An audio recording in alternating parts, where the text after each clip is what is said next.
Hello, my friends. Welcome to another episode of Follow Him.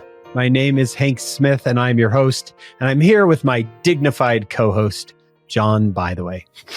John, as I was looking through this week's lesson, that describes the Savior going through this very difficult process as dignified. And though I know you don't like being compared to Jesus, I think you are a very dignified human being. We don't spend enough time together, do we? My kids would never use that adjective, but thank you. Actually, if I can jump in, the word dignity comes from the Latin word dignitas, which has more to do with honor and respectability. Dignitas is a worthy individual. Yep. I think that fits very well, John. This has been a good day already.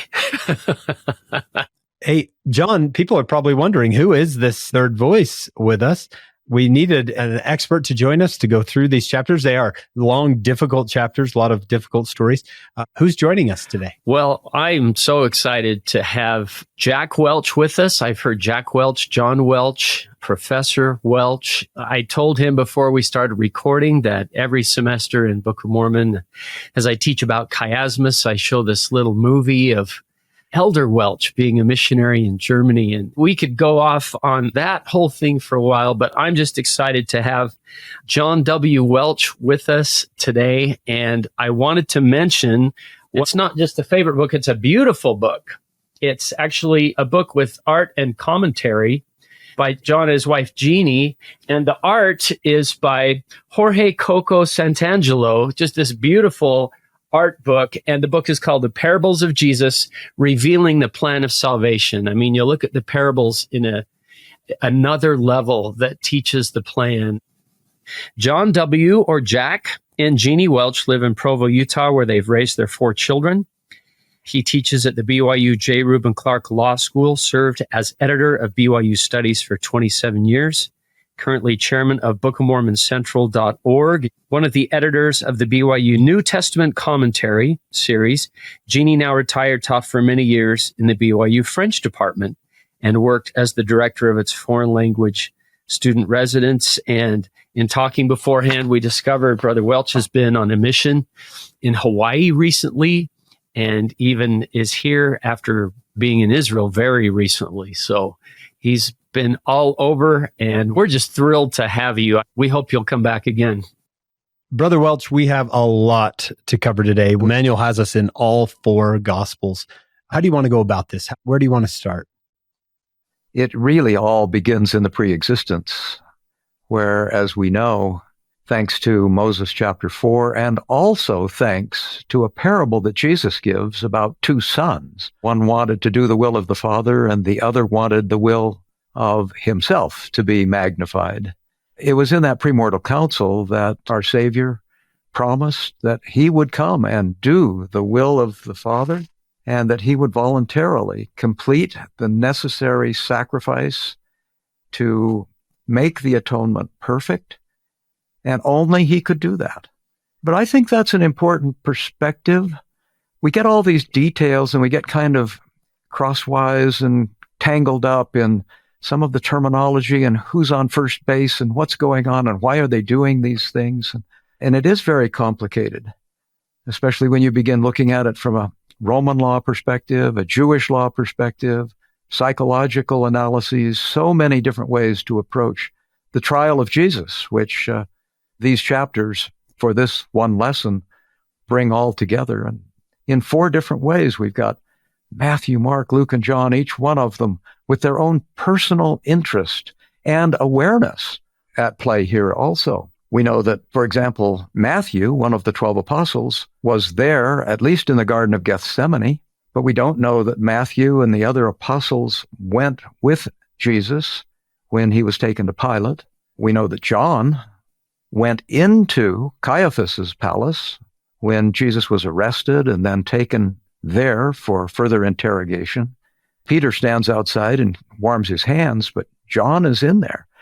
And Mark may have been that young man who in the Garden of Gethsemane runs off so quickly that his clothes fall off. They grab him, yeah. They did wear in those days clothes that, were loose like that. We don't know for sure that that was Mark. It seems to work to think of him that way, and if he's looking at it from a perspective of a young man with these astonishing events going on, well, Mark is going to be the one who's going to tell us more about the action, the high drama of what's happening. Matthew's going to tell us more about the legality. Matthew was probably a Levite. He was a tax collector. He's interested in money, and so he's the one who tells us about the 30 shekels of silver that Judas, he goes and asks, what will you give me if I turn Jesus over to you or help you find him? And they agree on that. John, I like to think of as a member of the first presidency. He outlives Matthew, Mark, and Luke. Luke was one of Paul's companions, and when Luke writes, he has a Greek audience in mind. So we have these different vantage points. And I think, from the perspective of a trial lawyer, having 4 witnesses that give independent, firsthand knowledge that you can trace to why they are telling this particular part of the story, to me, that only enhances the credibility of it. But it also, as you might imagine, involves a lot more complication and, in some cases, apparent inconsistencies. I think those inconsistencies can largely be reconciled. It takes a lot of work that goes far beyond what the normal reader of these chapters would not only be expected to know or do, but in their right mind would want to do. I mean, you got to be a kind of crazy lawyer to worry about some of this stuff. We don't mind crazy lawyers here. The manual says, in every word and deed, Jesus Christ exemplified pure love, what the Apostle Paul called charity. At no time was this more evident than during the final hours of the Savior's mortal life. His dignified silence in the face of false accusations demonstrated that he is not easily provoked. His willingness to submit to scourging, mocking, and crucifixion while restraining his power to end his torments showed he suffereth long and beareth all things. His compassion toward his mother and his mercy toward his crucifiers, even during his own incomparable suffering, revealed that he seeketh not his own. In his final moments on earth, Jesus was doing what he had done throughout his mortal ministry, teaching us by showing us. Indeed, charity is the pure love of Christ. I really loved that paragraph and thought it would help us move forward now into the actual events themselves. Yeah, absolutely. I think that Jesus knows what's happening. He knows what's going to happen. He will tell parables such as the parable of the wicked tenants in such a way that even the chief priests get the point and they realize that he is speaking of them. But he doesn't do it in an accusatory way. He doesn't do it in an unkind way. He is warning. He is letting them know that he knows what's happening, which makes us kind of ponder, because in reality, what is happening has to happen. It's supposed to happen. And Jesus shows that he is well aware of this. He's not panicking. He's not frustrated. Over and over again, when he talks about even telling Peter at a very early stage, I'm going to die. 3 days later, I will rise from the dead. Jesus will more than 5 times tell the disciples, this is going to happen. And how do they respond? What do they say? Peter at one point says, not you, Lord. Don't let that happen. But Jesus isn't rattled by that. He knows what he is supposed to do, what he promised to do, and why. He is winning the cosmic battle over death, over Satan, over hate, over sin. You think of the infinite number of ways in which the atonement applies and works. And all of that is focused on Jesus's ability to conquer everything, including death, and go and unlock the gates of hell while his body hung on the cross. We see such a small glimpse of the reality of what is really going on here. But Jesus saw it all. And I think that can be a great point of reassurance. Yes, he loves us. Why is he doing this? He's doing it for a lot of reasons, to do the Father's will, but also because it just comes perfectly natural to him to do what we need him to do for us. And he's willing to do that at all cost. Now, I love what you've read there. I think that's a beautiful way to begin this lesson. And I hope that people diving into this lesson will take the time to work through the questions that are asked here in the lesson manual. When you're reading something here and you wonder, why are we being told this? Why has Luke put this point in? We can make guesses, but I think more than that, if you ask the question, why does this show God's love? Why does this help me to know how I can respond to that love? I think then you're on the road to figuring out the answer to why that detail has been given to us. There's another verse that's mentioned in the manual, and it's just part of it. I want to read the whole thing because I remember Elder Neal A. Maxwell seemed to be fond of this verse. I can just remembering him using it more than once. 1 Nephi 19:9.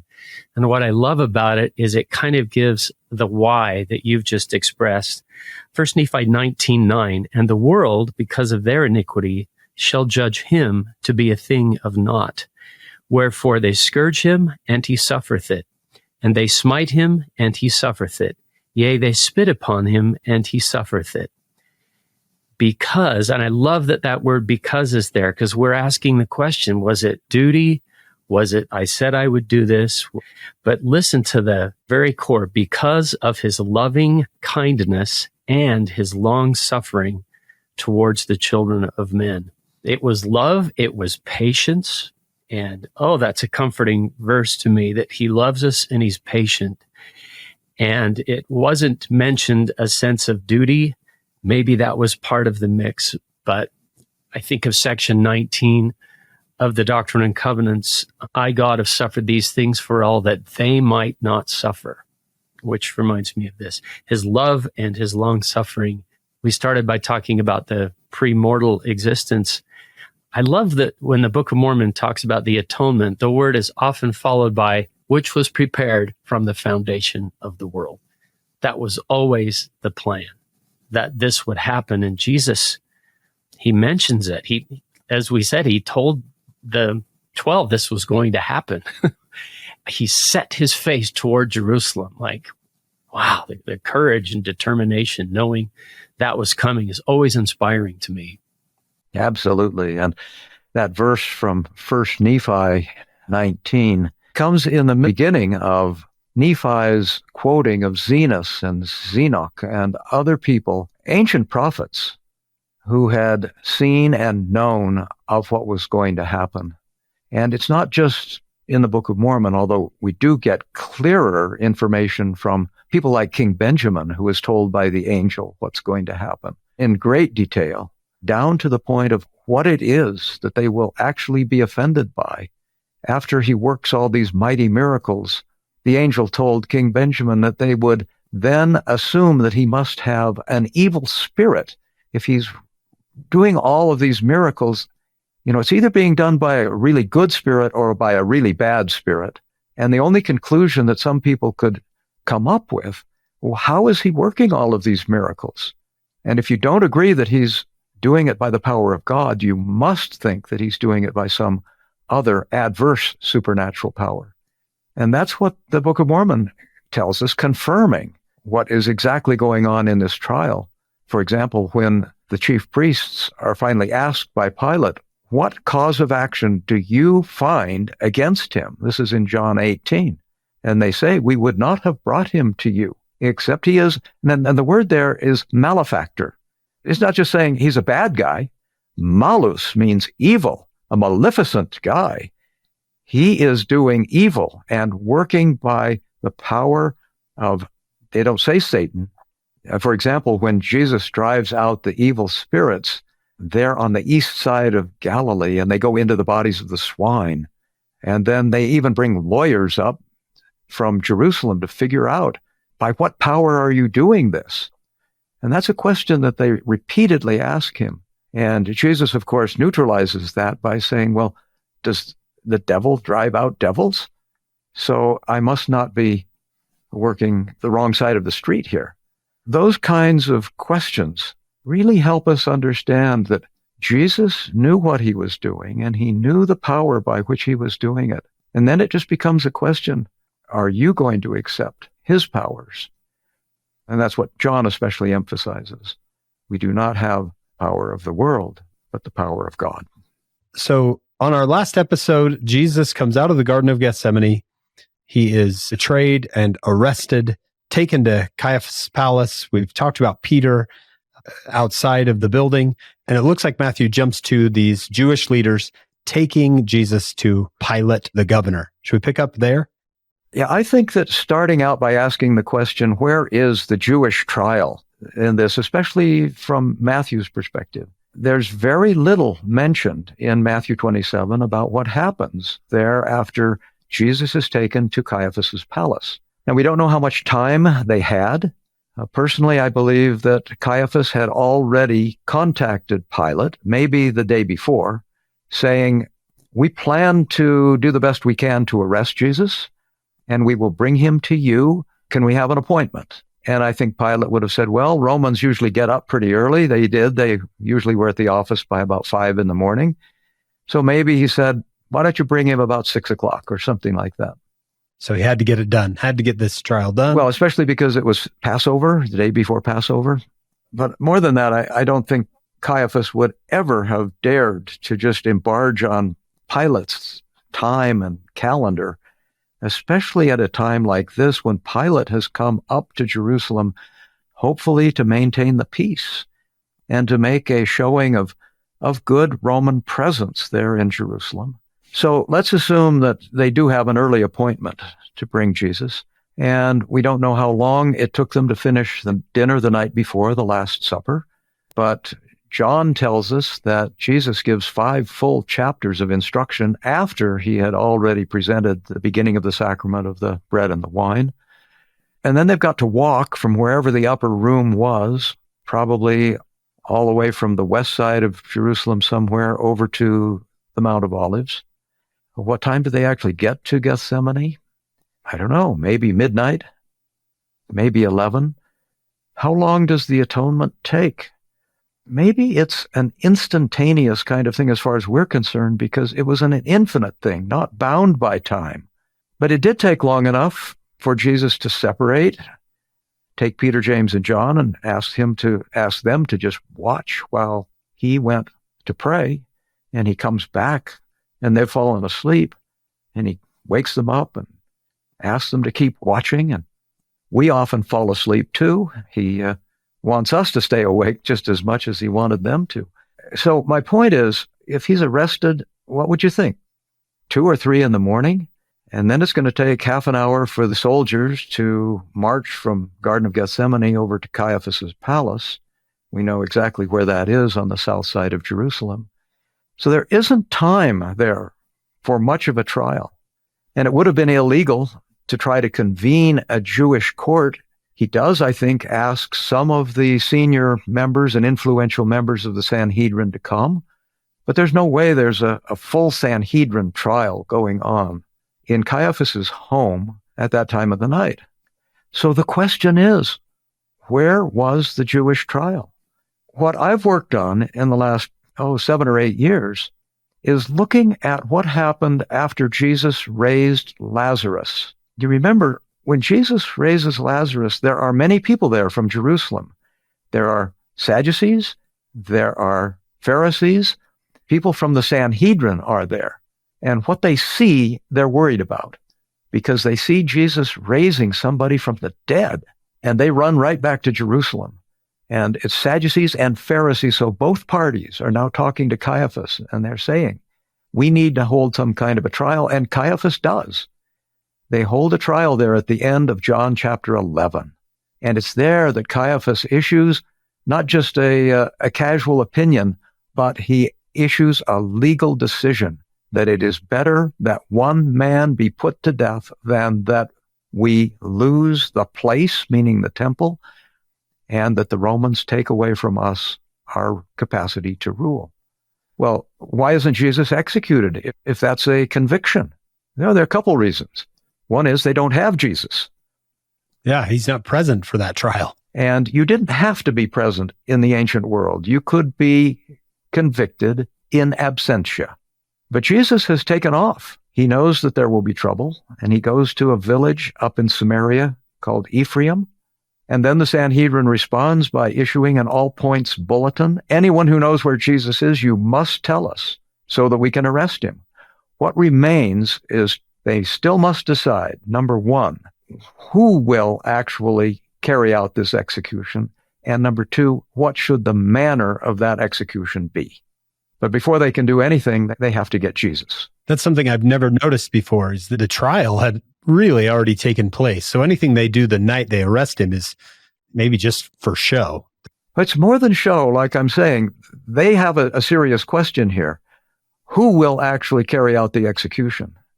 They're hoping that maybe Pilate will absorb the heat on that one.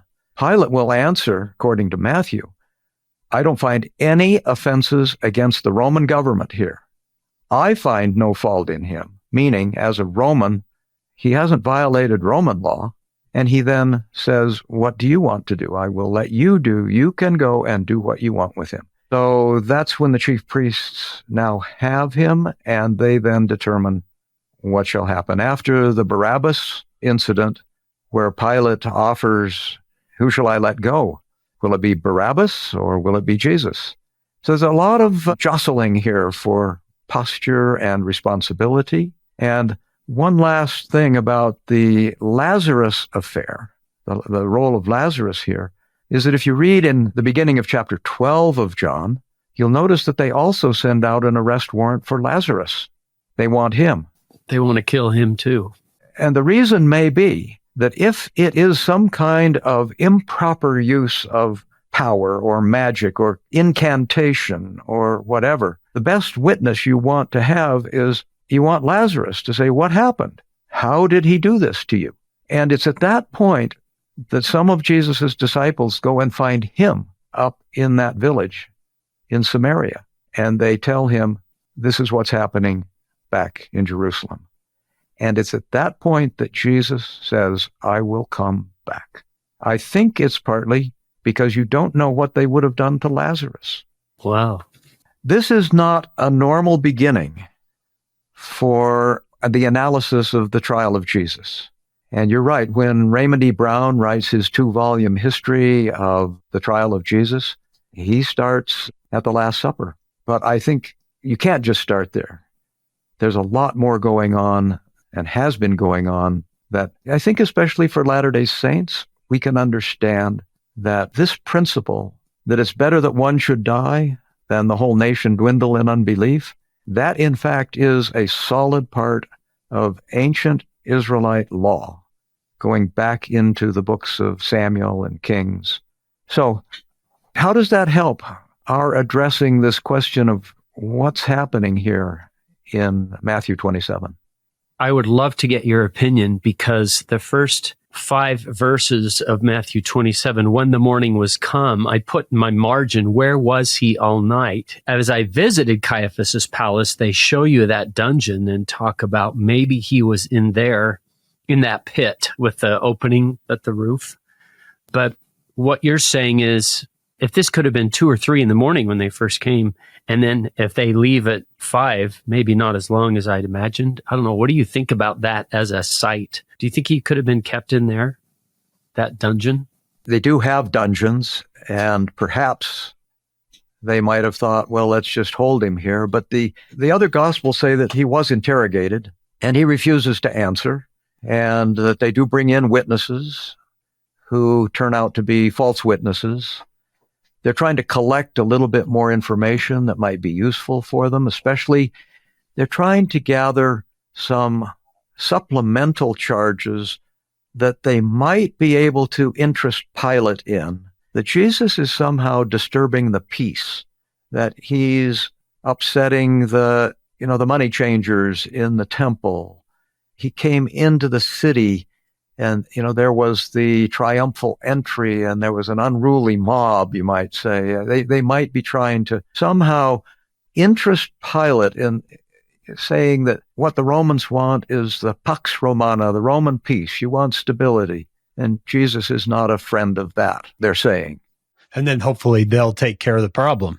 Right. that they'll take the heat for it and it won't be on us because they know Jesus is popular.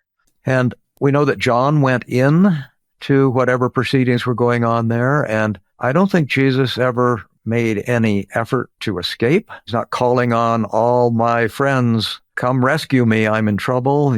Even Peter outside is warming his hands and trying to distance himself from any association with the disciples, and for good reasons. He's in hostile territory, you might say. I think that there's not any real evidence that Jesus was resisting his being there. It's not consistent with what we've opened with here, Jesus' loving kindness. I think he more likely overwhelmed them with his humility, with his concern and understanding. He's not threatening. He's not arguing or somehow trying to fight back. That's not happening. No one suggests that ever. When they take him and he stands there before Pilate, or Pilate takes him in and says, come and let's talk about this. He is not a troublemaker. He is humble, and he is kind of above the fray every step of the way. Yeah, I'm noticing that in Matthew 27, verse 13, Pilate says, hearest not thou how many things they witness against thee? And he doesn't answer a word. And the governor marveled greatly. He's not fighting this. Well, he's never seen an accused person act this way. Yeah. But you have to also realize that in all ancient law, if you didn't defend yourself, that was taken as an admission of guilt. We have the Fifth Amendment in the United States that allows us to remain silent. We do not have to swear an oath against our own interest. The Fifth Amendment wasn't even in existence in any legal system until the Cromwellian Revolution in British law back in the 1650s. So silence was an admission of guilt in their world. It's still left open, so what do we do?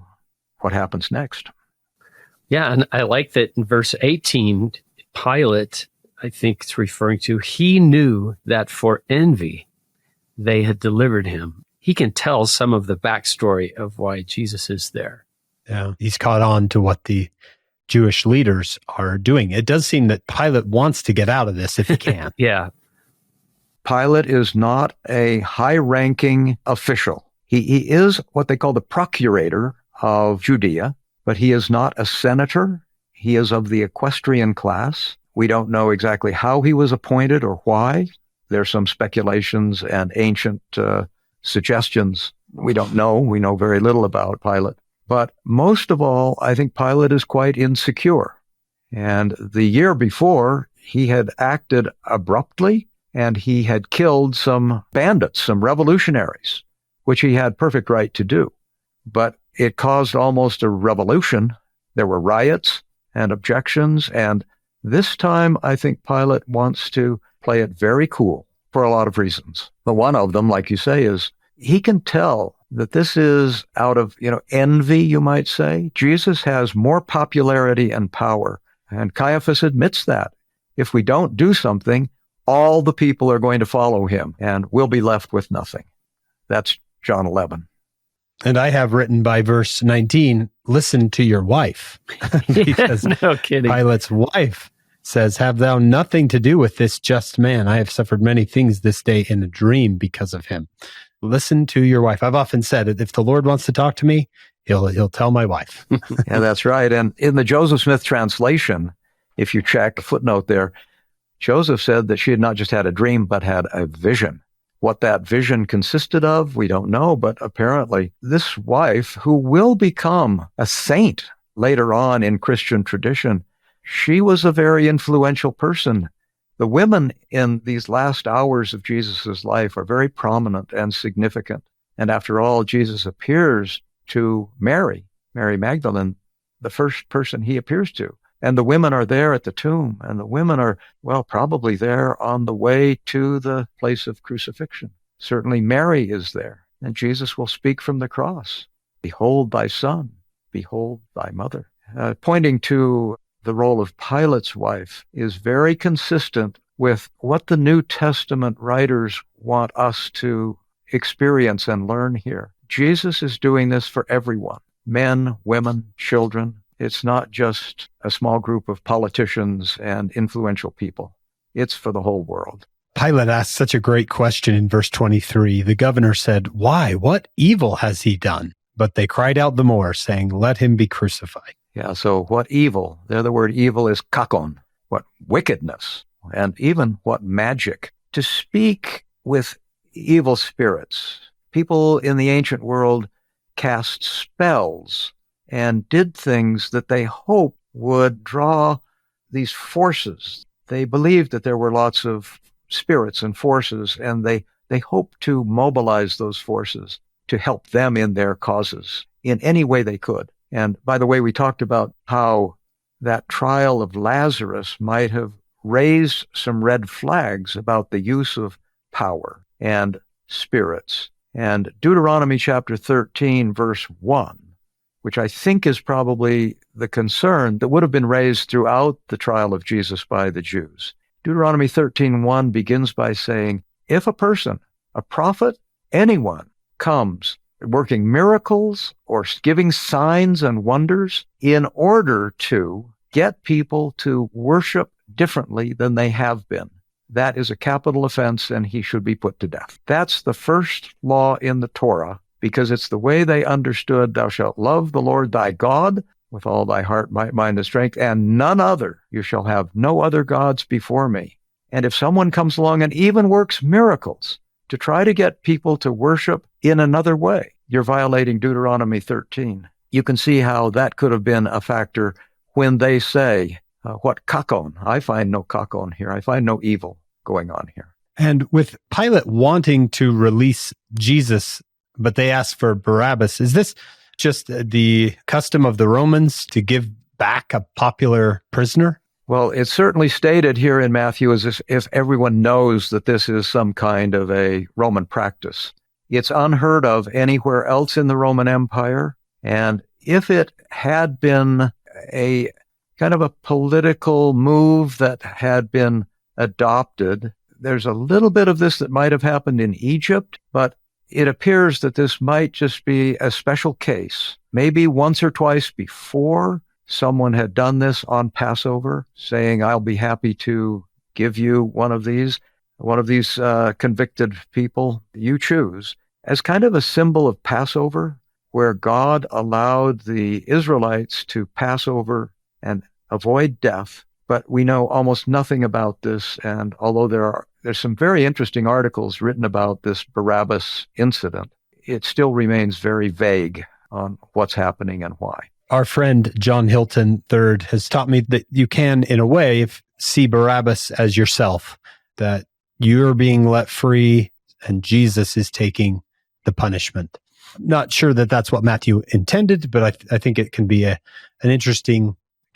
heartfelt lesson to kind of see yourself allowed to go free when someone else takes that punishment for you. No, I agree with that, though. I think anytime we can personalize any of these decisions or choices or actions or consequences, anytime we can see a personal benefit, that is certainly within the realm and the role of Scripture to inspire us. Now, there is one little twist here that might be of interest as well, and that is that the word Barabbas, bar in Hebrew means son, and Abba means father. So literally, Barabbas's name is the son of the father, or the son of his father, or the son of daddy. We don't know why Barabbas is called Barabbas, but Jesus is called the Son of God. And that's what the centurion will say. Surely this person was the Messiah, the Son of God. That's a little irony. The fact that Jesus, as the Son of God, helps us as children of God, I think can cement that. I remember watching Ben-Hur growing up as a kid. You can still watch it. Yes, it takes about a week. It's like a 3-hour movie, 3.5 hours, but I can still remember that scene of Pilate washing his hands. It's all kind of from a distance and you don't hear all the dialogue. And remember asking, wait, what's he doing? And it is symbolically trying to say, I have nothing to do with this type of a thing. Is there anything in the law that relates to that sort of a action? Let me just say that Romans were very interested in purification, in bodily washing. They washed every day. They had a bath. They were concerned about disease. They wanted to be sure that we're kept clean.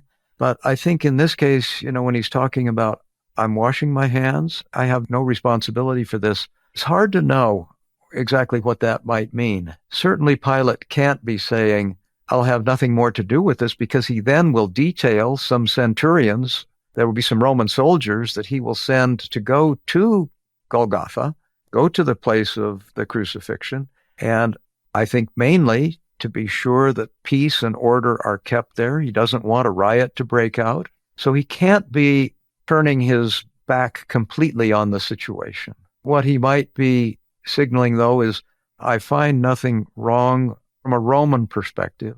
And then he simply turns it over and says, I will let you do what you want. There's always this delicate dance between Pilate and Caiaphas. We know this went on for many years, most of Pilate's time there. The question is, how much Roman influence will there be in Judea? How much can the Jews have independence?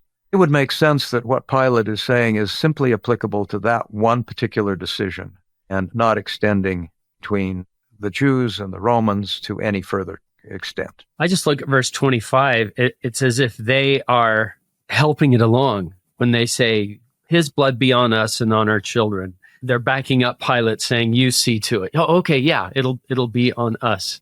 Won't be on you, it kind of sounds like. It sounds like they are saying, we'll take responsibility for this.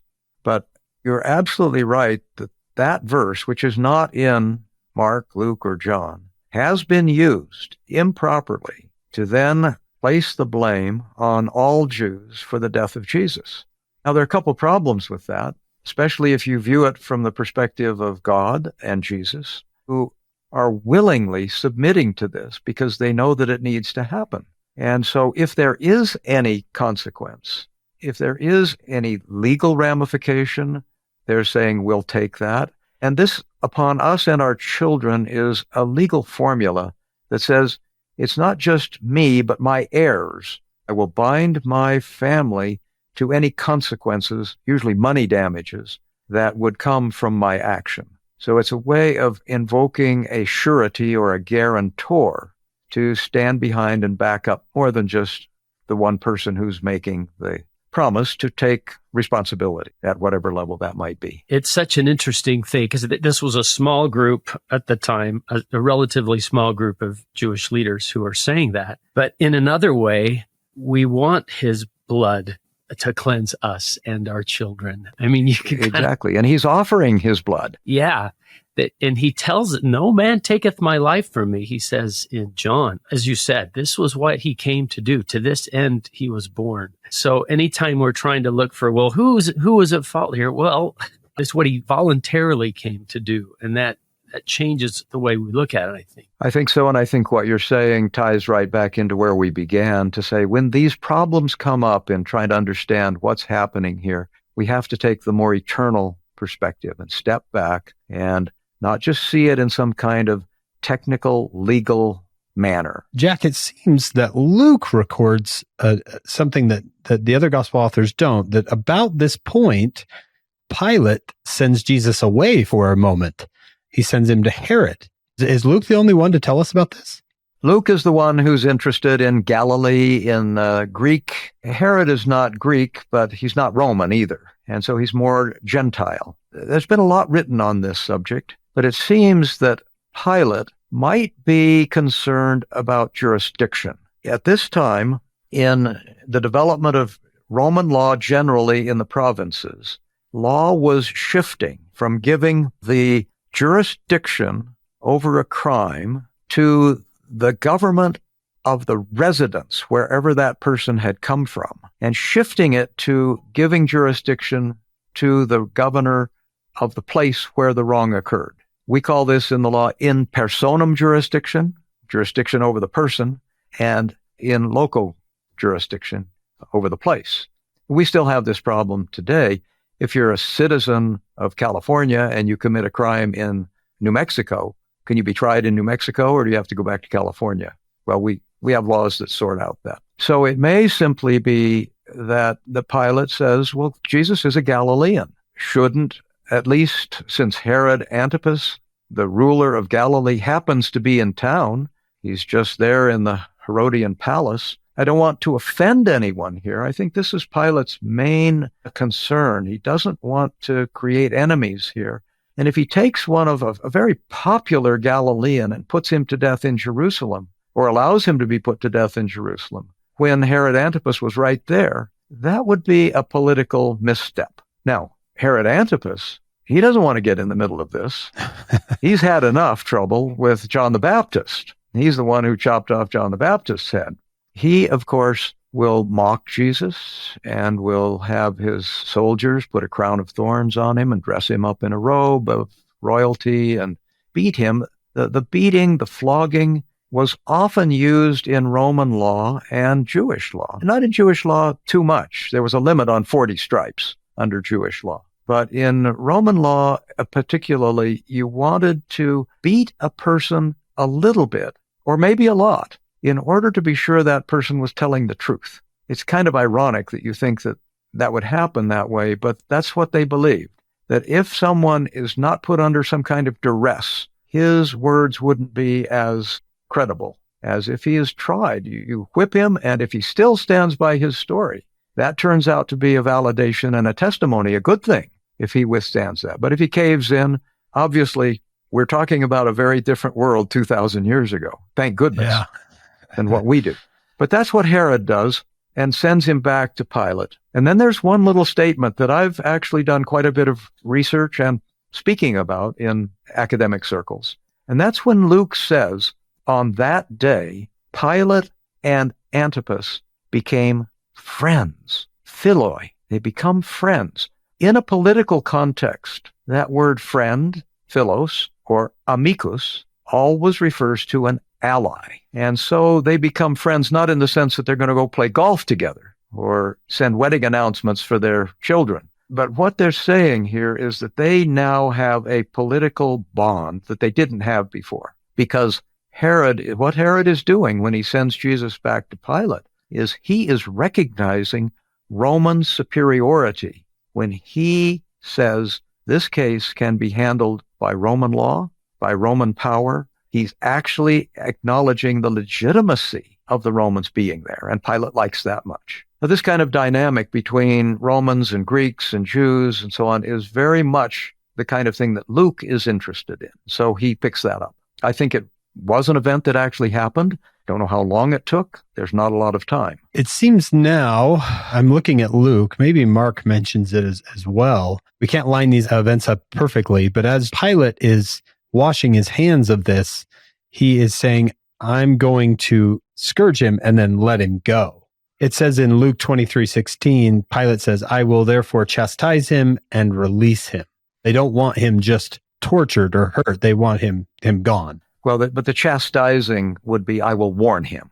In other words, I will tell him, I'm going to let you go, but I don't want to see you back here, so don't cause trouble. It's hard to get into Pilate's head here. He's a politician. He's trying to save his own skin, but he does seem to not want to go through it. He seems to be finding looking for avenues to not do this. I think you're right. Especially after his wife warned him. And as you've said, Jesus wasn't resisting. He was just right there. And he's not carrying a weapon. He never did. And he's not a revolutionary in the sense of a zealot or the kind of person that the Romans would have been concerned about. Next comes this Roman scourging. From what I've read, this is a horrible, I don't even know how to describe it. That's right. But the one thing we do know for sure is that what Jesus is going through, both spiritually in Gethsemane, with the scourging, with the crucifixion, he is submitting to the most extreme forms of suffering, physical, mental, eternal, that we can even begin to even imagine or think about. And the lesson wants us to focus, first of all, on the fact that Jesus' willingness to suffer these things shows his love for his Father and the Father's plan and all that the plan of salvation requires in order for the gospel and the administration of justice and mercy to work out eternally for not only the Father's will, but also for all of us. And we do put ourselves often in the position of regretting and of mourning and to suffer with Jesus. And of course, there, in Jerusalem, you walk the Via Dolorosa, the road or the way of sorrow. And it is sorrowful, and people are weeping, and they're looking at what's happening. The ironic thing here is that the way of sorrow turns out to be the way of happiness and the way of eternal victory. And Jesus knows that every step of the way. And so with the scourging, or any other part of this, the nails being driven into his hands and feet, the sword piercing his side, he is doing this without resistance. And why? Yes, he's overcome by love. He's also saying, they are driving these nails into my hands just as Psalm 22 said they would. They pierce my hands and my feet. And who was it that told David to put that in his psalm? It was Jesus himself as Jehovah who would have given those words. And you can read in other places in the Psalms too, where the things that Jesus says from the cross are things that often were right there that would have been a part of Jesus's knowledge, his faith, his upbringing. I like to remember that according to the tradition, Mary, Jesus's mother, was raised and kept in the temple when her parents, Anna and Joachim, died at a very old age. Being raised in the temple, Mary danced and sang. And what did she sing? The 150 Psalms. That's their hymn book. And I think as Mary raised her son, knowing what his mission and role would be, can you imagine the poignancy of her singing? And Psalm 22, how does it begin? My God, why hast thou forsaken me? I don't know what the tune was, but it's there that he says, they pierce my hand and my feet. They also mock me to scorn. They part my raiment. They wag their tongues and saying, if he had done these miracles for others, why doesn't he take himself off the cross? That's all in Psalm 22. Yeah. So Jesus on the cross, could very well be quoting these Psalms. And if you don't know the Psalms, you don't see it. Yeah, and what we don't often realize that I love to think about here, I think as Jesus is walking, he's singing the Psalms. When you go through deep trouble, the things that can come to your mind is the wording of our Psalms. I know that my Redeemer lives. How great thou art. So many of our Psalms are reassuring. Come, ye saints. No toil nor labor fear. That song brought the pioneers across the plain. And why? Because they knew the fourth verse, all is well. And should we die before our journey's through? And it's the same with Psalm 22. If Jesus is singing this song, if it's going through his head because these things are happening, because he was the author, in a way, of the words, whatever, how does it end? You've got to read all the way to the end of the psalm. It ends with success. All the nations will know. So, with your question, why he is suffering and allowing these things, I think the lesson really invites a lot of many avenues of realizing these things. Yeah. And the crown of thorns, the scarlet robe, all forms of mockery to this person who a week before came riding into Jerusalem as the king of the Jews. Look at you now type. That's right. Yeah. Type moments. Yeah. Is there anything in the other Gospels we've missed with Pilate before we talk about what's happening on the cross itself? Isn't it true that he doesn't say a thing to Herod? Yeah. I don't know why that's always interesting to me, but he doesn't even say a thing to him. Well, that's the Herod Antipas thing, and I've wondered about that when he doesn't say anything. Jesus and John the Baptist were cousins, and what would you say if all of a sudden you're brought before the person who had killed your cousin? And I think silence in that kind of a setting is painful, but you don't cry out. Joseph Smith, is he crying out? Not so much, and he does object to his treatment in Liberty Jail, but he goes like a lamb to the slaughter to Carthage, and he's not railing against his captors or his situation. And what does he do? He and Hiram, they read the Book of Mormon. They testify to the guards of the Book of Mormon. And John Taylor also reports that they read something, we don't know what it is, out of Josephus, which may be, there is a paragraph in Josephus that mentions Jesus. This might be a good time for me to just mention a resource that people who are asking the kinds of questions that you are and that we're talking about here might be interested in. Yeah. There is a book called Charting the New Testament, and it's a long book. It has several hundred charts in it about all kinds of subjects dealing with the New Testament. It's available for free on the Book of Mormon Central Archive. If you just go to that website and go to Research and click on Archive and put in Charting the New Testament, it comes up as a PDF. And there are charts, there are about a dozen of them, that go through and give you the unique contributions of Matthew, the unique contributions of Mark, of Luke, of John, and help you to kind of formulate answers to these questions. What's different and why in each one of these? And then there are a lot of other charts that go into this. For example, there's one that I really have used a lot because you start asking, well, why are these people doing what they're doing? It doesn't make any sense. And that's exactly the point. When people get scared, they do not act rationally. And what we find over and over again in the last days of Jesus is that people are afraid. Everyone here is afraid. Caiaphas is afraid. They're described this way. I think Pilate is afraid that he's going to make some big mistake. You go down the list. And even at the very end, the disciples are afraid. So a chart like that can help you to recognize that this is what I call a theater of fear, that everybody, for their different reasons, are really afraid of what's going to happen next. And I think that's in our own lives. When we get afraid of something, when you're afraid of taking a test, or when you're afraid of some challenge that you have in your life, fear is not your friend. Fear wants to drive out rationality. It wants to drive out faith and hope. It leads to people feeling incapable of dealing with things. So I think the very strong emphasis here in the Gospels about the presence of fear, I call it the fear factor, really does explain a lot of the problems that each party, everyone has with what's happening here. I've got the chart right in front of me. I went to Book of Mormon Central. I went up to Research, went over to Archive. One of these charts is called the prevalent factor of fear. It's chart 10-12, and you've put together a great list here.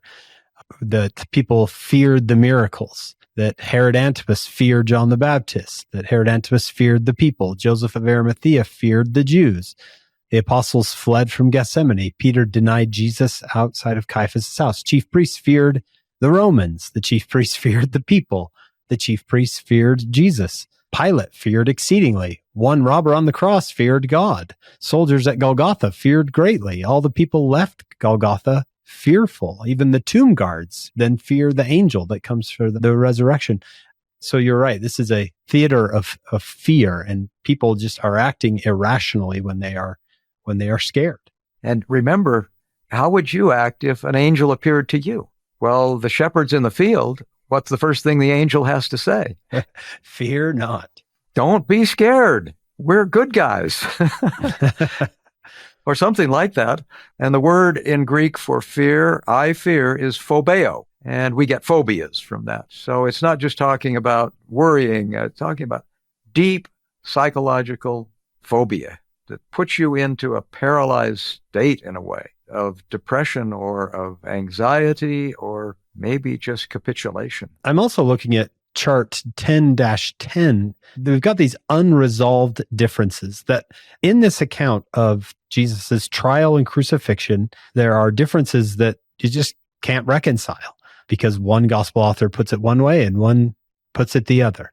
It says, were there two meetings of the council of the Sanhedrin, one at night and one at day? Or was it just one meeting at daybreak or just one before the arrest of Jesus? It's impossible to know. Did the assembly all condemn Jesus, like in Mark, or did some abstain, like in Luke? Did Jesus remain silent before Pilate? That's what Matthew says. Or did he speak much, according to John? As we read these four accounts, we need to keep in mind that some of these differences are going to be left unresolved. There's going to be a scriptural silence there. That's right, although you can develop possible scenarios that would make sense of these. So, for example, the first one, did Judas actually kiss Jesus or only try to? Luke says he just tried to. Well, maybe it was just a little peck on the cheek or something, but it was enough that's what Judas had said, I will do this, enough to identify Jesus. And I think Luke is saying, well, it wasn't really a kiss, but it was somehow, a point of identification. A lot of these differences, you can work them out in some cases, not all of them, though. Did Jesus remain silent before Pilate? That's what Mathew says. Or did he speak much? And that's what John says. Now, it may be that Jesus remained silent before Pilate sent Jesus off to see Herod Antipas. But we know that when he comes back, Jesus will actually go in and converse with Pilate extensively. And John will report that. No one else will tell that conversation between Jesus and Pilate. So they both may be right, but just talking about different times in the development or unfolding of these facts. We probably ought to look at that just briefly. This is the conversation in John 18. Pilate says, "Are you the king of the Jews?" And Jesus said, "Did someone tell you to ask me that? Or did you think of that question yourself?" And Pilate says, I think he says, "Well, of course someone told me. I'm not a Jew." And then Jesus said, "My kingdom is not of this world. My kingdom were of this world, my servants would fight, that I should not be delivered to the Jews. But now is my kingdom not from hence." Pilate says, "So you are a king then?" Jesus answered, "Thou sayest I am a king." And then this beautiful phrase, "To this end was I born, and for this cause came I into the world. Everyone that is of the truth heareth my voice." So we're grateful that John recorded that conversation. We don't know, but I think the assumption would be that just as John was allowed to go in with Caiaphas at Caiaphas's palace, that John would have also been allowed to go in with Jesus for the conversation with Pilate. And then it's fascinating. Pilate wants to have some sort of philosophical discussion. He says, "Oh, what is truth?" Yeah. Right? Almost like, what? You want to talk about that right now? Fascinating. He may just be saying, how can we know the truth? And isn't that the burning question for all of this? How do you know that Jesus is the Christ? There is a way, that it comes through the Spirit, and you have to ask for it, and you have to live in a way that will allow the Spirit to manifest that to you. So Pilate, I think, is asking kind of Moroni's question, how can I know the truth? What is the truth? I don't think he's saying it in despair, and especially, like you've mentioned, his wife has come in with a warning for him. And remember that Romans were very concerned about auspices, about signs, omens. And if Julius Caesar had only listened to his wife, his life would have ended differently. This is a Roman way of being concerned and recognizing that there are sources of truth that come through heavenly manifestations. I think Jesus welcomes that. I've always wondered, I'm glad we're talking about it. It was Pilate like, what's truth? Because I've heard a million things, or, there's a lot of philosophers around here. Or as you're saying, maybe it was more of a wish I knew what the truth is. I just love that we have such a nice little definition in, is it section 93? Knowledge of things as they are, as they were, as they are to come. And then I love what Jacob does with that in the Book of Mormon. He adds one word, things as they really are, which with so much in the world today. Oh, that's all very powerful. The Spirit speaketh of things as they really are. And thank heaven for that. We can actually know the way things really are when there's so much out there. From the New Testament perspective, and particularly the Gospel of John, it's there that you will find Jesus himself saying, "I am the truth, the way, and the life. He that believeth in me never perish, but have eternal life." And these statements, the I am statements, echo what Jehovah told Moses should say when people ask, well, what's the name of the God that's given you these laws? I am that I am. So that is something that Jesus will use often. Fear not, I am is the way it actually reads. Not fear not, it is I. So the I am expression there for people who want to say and want to embrace the truth that Jesus is Jehovah, the God of this world. He's giving people like Pilate an open invitation. Are you a king? I am. We've walked through the arrest, the Jewish trial, his conversations with Pilate. It sends him to Herod. Herod sends him back.